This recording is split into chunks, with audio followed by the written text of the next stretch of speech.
देखिए हम question number 10 तक बता चुके थे प्रॉफिट एंड लॉस का। आज क्वेश्चन नंबर है 11। कहता है कि किसी मेज को 400 रुपया में न बेच करके 350 रुपया में बेचता है। 400 में न बेच करके कितना बेचता है? 350 रुपया में। तो उसको 5% का हानि उठाना पड़ता है। तो बताइए कि बेच का क्रय कितना था, सीपी कितना था जिसमें वह खरीदा था। तो सीधी सी बात है, दोनों का अंतर निकालेंगे 400 और 350। तो कितना रुपया हुआ? 50 रुपया। परसेंटेज कितना? 5। हमेशा बताए थे कि रुपया ऊपर में और परसेंटेज नीचे, लेकिन क्रय अपने आप में हमेशा होता है 100%। क्यों? क्योंकि 5% बराबर 50 रुपया, क्योंकि यही अंतर है रुपया का। अब परसेंटेज ही दे चुका है तो 100% होता है क्रय मूल्य। अब गुना कर दिया 100 से। अब इसको काटिएगा तो 10 × 5 = 50 और 100 दहाँ को 1000 रुपया। यानी वह मेज़ का कीमत कितना था? 1000 रुपया। ठीक है न रहेगा। देखिए क्वेश्चन नंबर 12 कहता है एक वस्तु है जिसको बेच रहा है 72 रुपया में। 72 रुपये में बेचने पर उसको 10% की हानि होती है। 5% का लाभ प्राप्त करने, 2 बार लिखा गया है। 5% का लाभ प्राप्त करने के लिए विक्रय मूल्य जो है कितना होना चाहिए? प्राप्त करने के लिए विक्रय मूल्य कितना होना चाहिए? अब समझना यह है कि क्रय मूल्य कितना था पता नहीं है, तो या तो आप क्रय मूल्य निकालिए फिर विक्रय मूल्य निकालिए। लेकिन इसका सबसे साधारण तरीका है कि क्रय मूल्य निकाले बगैर विक्रय मूल्य निकालेंगे। इससे क्या होगा कि आपका समय भी बचेगा और ज़्यादा दिमाग पर लोड भी नहीं चलेगा। तो क्या? तो पकड़िए कि ये जो 72 में बेचा ये कितना प्रतिशत है, क्रय मूल्य का कितना प्रतिशत है। तो हमको देखना होगा कि विक्रय मूल्य जो पहला किया था ये लाभ पर किया था कि हानि पर किया था। तो पहला विक्रय मूल्य हानि पर किया था। क्रय मूल्य अपने आप में 100% होता है। अगर हानि पर करता है तो घटता है और लाभ पर करता है तो जुटता है। तो ये 72 रुपया जो है ये 90% है। क्यों? क्योंकि हम 100 रुपया में 100% में 10% को घटा दिए, क्योंकि हानि हुआ।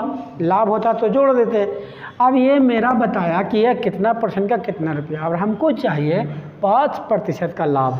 क्लियर? 72 रुपया है 90%। 90 से हम भाग देंगे तो निकलेगा 1%। और अब हमको 100% नहीं चाहिए। क्यों? क्रय मूल्य पूछता तो 100 से गुना करते। हमको पूछ रहा है विक्रय मूल्य। तो विक्रय मूल्य में कंडीशन देना होगा उसको, क्या लाभ होगा कि हानि होगा, तो कितना होगा। तो यहाँ दिया हुआ है लाभ। कितना दिया है? 5। तो लाभ देगा तो बढ़ेगा, बढ़ेगा मतलब जुटेगा। तो कितना जुटेगा? 100 में जुटेगा। 100 में जोड़ेंगे 5 तो कितना हो जाएगा? 105। अब आपका इक्वेशन नया विक्रय मूल्य के लिए हो गया तैयार। क्यों? क्योंकि 72 रुपया पहले था, उसमें 10% हानि था तो 90 हो गया। अब उसको 105% पर बेचना है। क्यों? कि 100 तो उसका क्रय मूल्य है, तो 5% लाभ कमाने के लिए बढ़ाएंगे उसको। इसलिए आपका ये इक्वेशन है, इसको हम लोग करते हैं जोड़ घटाओ। तो 18 × 4 = 72 और 18 × 5 = 90 और 5 से काटेंगे तो 21 × 5 = 105। अब आपके बीच बचा 21 और 4, तो मल्टीप्लाई का साइन है बीच में, तो क्या करेंगे? मल्टीप्लाई करेंगे। तो 21 × 4 क्या हुआ? 84 रुपया। यानी कि अब वह 84 रुपया में बेचेगा तो वही वस्तु जिसको 72 में बेचने पर 10% का हानि हुआ था, अब वही वस्तु को 84 में बेचने पर 5% का लाभ होगा। कोई दिक्कत? समझ में आ गया? देखिए सवाल मिलता जुलता है। कहता है कि फल विक्रेता 9 रुपये प्रति किलोग्राम बेचता है, तब उसे 20% की हानि होती है। अगर उसको 20% लाभ कमाना हो तो 1 किलो आम किस दर पर बेचेगा, है ना? तो जाहिर सी बात है अभी भी समझना होगा इसको कि जो 9 रुपये किलोग्राम बेचता है यही विक्रय मूल्य है, और दोबारा पूछ भी रहा विक्रय मूल्य है। यानी एक ही वस्तु को ही 2 बार बेचने जा रहा है। पहला बेचा तो हानि हुआ और इस बार उसको लाभ कमाना है। अब लाभ कमाने के लिए कैसे बेचेगा? तो हम बताए थे कि नया विक्रय मूल्य बराबर पहला विक्रय मूल्य बटा लाभ या हानि हुआ है उसको 100 में घटाओ या जोड़ दो। तो हमको यहाँ 20% हानि हुआ है, तो 100 में 20 घटाएंगे तो 80 होगा। यानी 9 रुपया जो है हमको 80% के बराबर है, तो 80 से भागा दे देंगे तो 1% के बराबर निकलेगा। और हमको चाहिए 120%। क्यों? क्योंकि हमको 20% लाभ चाहिए। अब ये मेरा इक्वेशन बन गया। समझना आना चाहिए। क्रय मूल्य निकाल के विक्रय मूल्य पर जाने की कोई ज़रूरत नहीं है। डायरेक्ट आप विक्रय मूल्य पर जाइए, पहला विक्रय मूल्य को पहला % से और दूसरा विक्रय मूल्य निकालने के लिए दूसरा % से गुना कर दीजिए। पहला विक्रय मूल्य को पहला % से भागा करना होगा और दूसरा विक्रय मूल्य निकालने के लिए दूसरा % से गुना करना होगा। यही चीज़ रहेगा जिसमें विक्रय मूल्य निकालने की ज़रूरत नहीं है। अब यहाँ पर हम लोग सोल्यूशन करेंगे तो 1 0 से 1 0, 4 दूनी 8 और 4 तिहाई 12। और अगर किसी को दिक्कत है तो आप इसको भी डिवाइड कर दीजिए, लेकिन 9 × 27/2 करो, ज़्यादा आसान होगा। अब इसको भागा दो तो 13 दूनी 26, 5 और 5 दूनी 10, यानी 13 रुपया 50 यही हो गया इसका प्रति किलो बेचने का दर। अगर 13 रुपया 50 पैसे किलो बेचता है तो उसको है 20% का लाभ होता है। ठीक है। यदि निर्माता 10% लाभ, निर्माता मतलब कंपनी जो किसी वस्तु का बनाता है, थोक विक्रेता उसको 15% लाभ, थोक विक्रेता के पास ही निर्माता बेचता है, निर्माता खुद सामान किसी के पास डायरेक्ट नहीं बेचता। थोक विक्रेता उसको खुदरा व्यापारी को देता है 25% लाभ पर। अब खुदरा व्यापारी कैसे बेचता है भगवान जाने, लेकिन खुदरा व्यापारी को मिलता है कितना में, 1265 रुपया में। अब सवाल है कि लागत मूल्य कितना है, तो हमको लागत मूल्य पता नहीं है, तो लागत मूल्य गुने पहले लिया लाभ 110 लिखाएगा कि नहीं, फिर लाभ लिया तो 115 लिखाएगा कि नहीं, फिर 125 लिखाएगा कि नहीं, क्योंकि 3 व्यक्ति ने लाभ लिया तब पहुंचा खुदरा व्यापारी के पास। अब यहाँ आएगा 1265 रुपया, 100 गुने 100 गुना 100। अब जाहिर सी बात है 25 बचे, अब 25 चौका 20 बचे, 23 बचे और 4 बचे, 1 0 से 1 0। अब सवाल उठता है 11 से काटो, 11 का 11, 1 बचेगा 11 का 11, 11 बचे 55, 23 बचे 115। अब लागत मूल्य क्रॉस मल्टीप्लाई होगा तब 4 चौका 16, 16 बचे 80, एगो 0 बैठल था तो 800 रुपया हुआ। बोलो किसी को कोई दिक्कत? लागत मूल्य में 10% लाभ लिया तो 110, 15 लाभ लिया 115, 25 लाभ लिया 125। जितना बार जोड़ घटा उतने बार 100 लिख दिए, जितना मिला सामने बराबर लिख दिए। अब इसको हल कर दिए, कोई दिक्कत? यदि x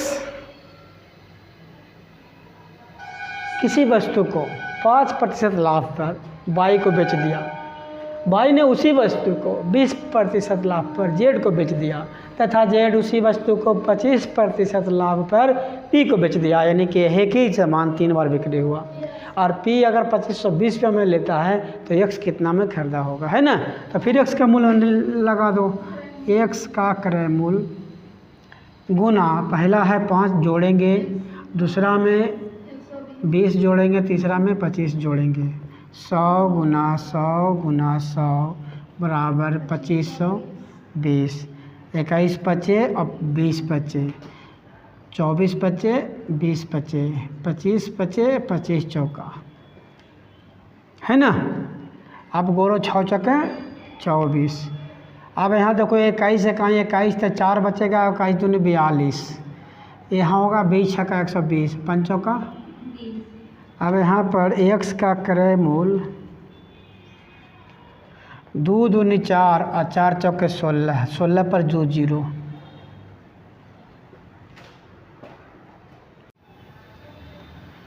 ए ने घड़ी बी को 20 रुपया लाभ 20% लाभ पर बेच दिया।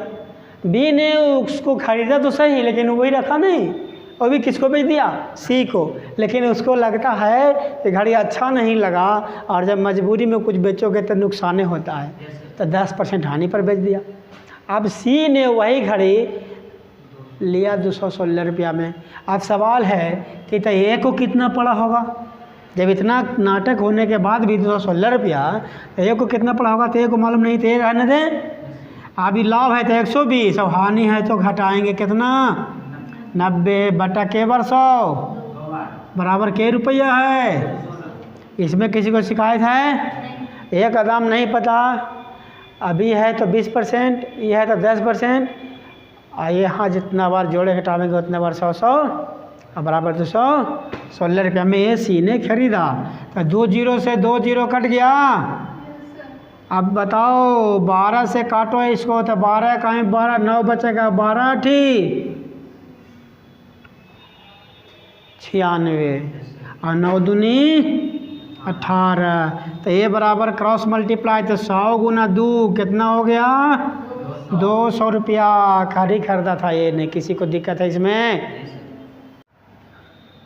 देखिए कहता है कि किसी वस्तु को 20% लाभ पर बेचने पर उसे 20% हानि पर बेचने की तुलना में 60 रुपया अधिक मिलते हैं। दो बार लिखा गया है ना जी। अब ये बताओ कि यहाँ फिर है एक लाभ और दूसरा हानि। तो जब लाभ और हानि अलग अलग रहे तो उसको जोड़ते हैं। क्या करते हैं तो परसेंटेज नीचे और रुपया है ना।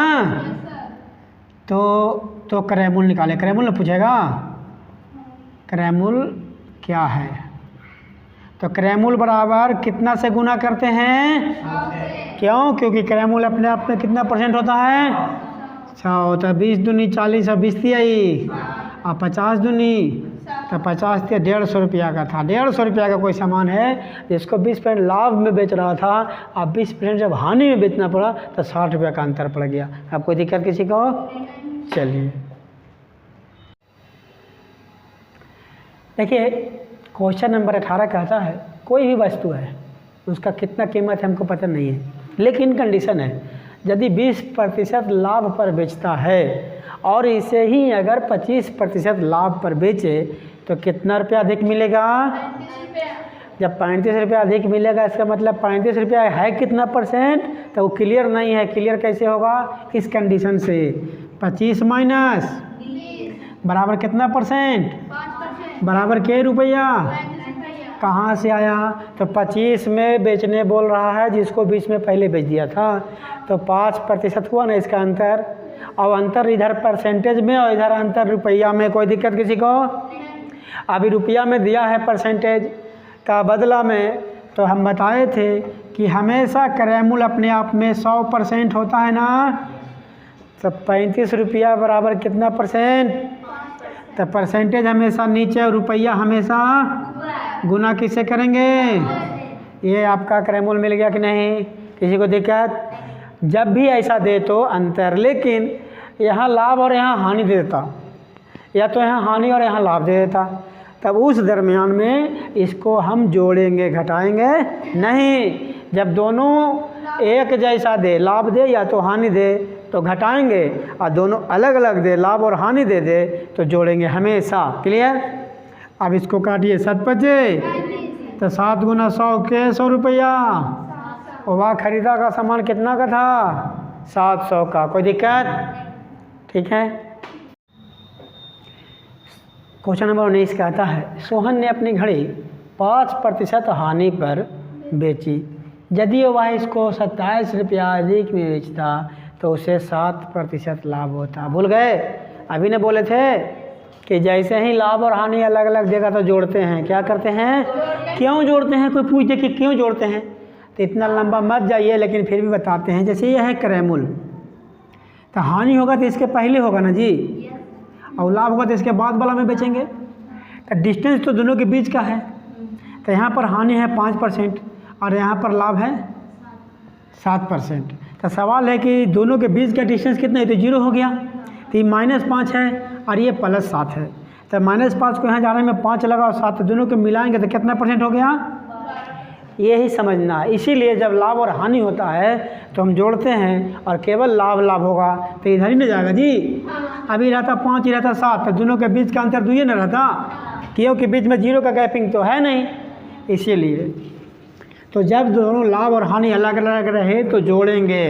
और कहता है क्रयमूल कितना होगा यानी कि जो 27 रुपया है यह 12% के बराबर है। 7 5 परसेंटेज नीचे और रुपया और चाहिए कितना से तो 100 न गुना तो बोलो न 3 नमा 27 और 3 चौके और 25 चौका और 25 नमा 225 रुपया। कितना रुपया। ये सामान कितना रुपया का था। कोई दिक्कत है किसी को। क्या किए कुछ नहीं यहाँ हानि था और यहाँ लाभ था दोनों को मिलाएं। क्यों मिलाएं? बोले थे जब हानि और लाभ रहेगा तो जोड़ेंगे, और खाली लाभ लाभ रहे या खाली हानि हानि एक जैसा रहे तो घटाएंगे। यहाँ 12% बराबर 27 रुपया, तो 27 रुपया में है, रुपया हमेशा ऊपर है, परसेंटेज हमेशा, और जो पूछता है हमेशा गुना में जाएगा। तो 100% क्यों किए? क्योंकि क्रैमुल और क्रैमुल अपने आप में फिक्स होता है 100%। कोई दिक्कत? काट दिए। 3 चौका 12, 3 नंबर 27 और 25 चौके 100, 25 नंबर 225 रुपया। कोई दिक्कत? देखिए क्वेश्चन बस इसी तरह से मिलता जुलता आपके पास जा रहा है कि किसी वस्तु को 5% हानि के स्थान पर 5% लाभ पर बेचा जाए। अभी अभी आपको बताए थे, इसमें भी जुटेगा क्योंकि एक हानि है दूसरा लाभ है। और पूछता है कि वह व्यक्ति को 5 रुपया अधिक मिला, यानी हानि लाभ यानी 5 5 10, 10% बराबर 5 रुपया। तो क्रैमुल तो निकाल लोगे। तो क्रैमुल कैसे निकालेंगे? तो पहले ऊपर में रुपया और नीचे में परसेंटेज। परसेंटेज क्या लिखेंगे? 5 और 5 10। क्यों लिखेंगे? क्योंकि दोनों को जोड़ेंगे। तो 5 5 10 और गुना कितना से? तो 10 10 को 10 5। बोलो किसी को दिक्कत है?